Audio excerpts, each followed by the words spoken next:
Sir இப்போது சாக்கே அப்ரோச்சில் இப்போ plate concept daily நம்ம ஃபுட்டில் என்னென்ன மாதிரி ப்ரோட்டீன்ஸ் என்னென்ன மாதிரி எடுத்துக்கலாம், எத்தனை பெர்சன்டேஜ் எடுத்துக்கலாம், இப்போ நார்மலாக எல்லாரும் தெரிஞ்சுக்கிற மாதிரி டே டு டே ஃபுட்ஸில் எந்த மாதிரி ஃபுட்ஸ் எல்லாம் எடுத்துக்கலாம்னு கொஞ்சம் சொல்லுங்கள் சார்.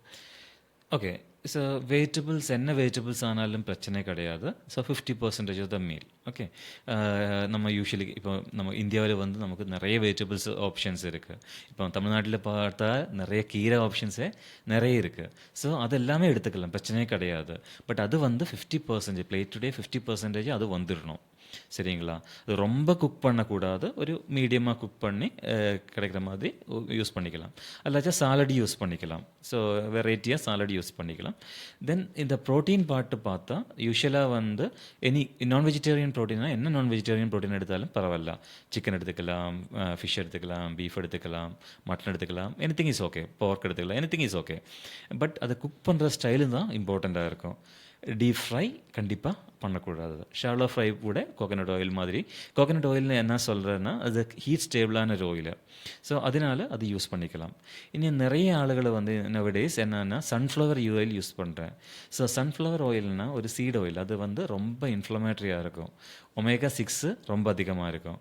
அது மட்டும் போதும் அவங்களுக்கு இன்ஃப்ளமேஷன் அதிகமாகிறதுக்கும் பெயின் அதிகமாகிறதுக்கும். இப்போ நிறைய பேஷண்ட்ஸ் தமிழ்நாட்டில் நிறைய பேஷண்ட்ஸை நான் பார்த்துருக்கேன். அவங்க சன்ஃப்ளவர் ஆயில் தான் யூஸ் பண்ணுவாங்க. பட் அந்த சன்ஃப்ளவர் ஆயில் மட்டும் அவங்களுக்கு பெயின் அதிகமாகிறதுக்கு காரணமாகிடும். ஓகே.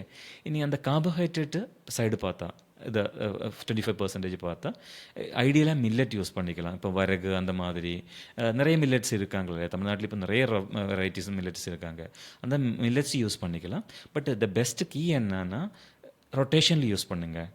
டெய்லி ஒரே வெஜிடபிள்ஸ் யூஸ் பண்ணாதீங்க, இல்லாச்சும் ஒரே மில்லட் யூஸ் பண்ணாதீங்க, இல்லாச்சும் ஒரே நான் வெஜிடேரியன் யூஸ் பண்ணாதீங்க. இனி கடலை பயிறு அந்த மாதிரி யூஸ் பண்ணாச்சா அது வந்து ஸ்ப்ராட் பண்ணிவிட்டு யூஸ் பண்ணுங்கள். அப்போது அதில் லெக்டின் சொல்லிட்டு ஒரு கெமிக்கல் இருக்குது. அது வந்து ஆட்டோமேட்டிக் ட்ரிகர் பண்ணுறதுக்கு கொஞ்சம் காரணமாகிறதுக்கு வாய்ப்பு இருக்கும்.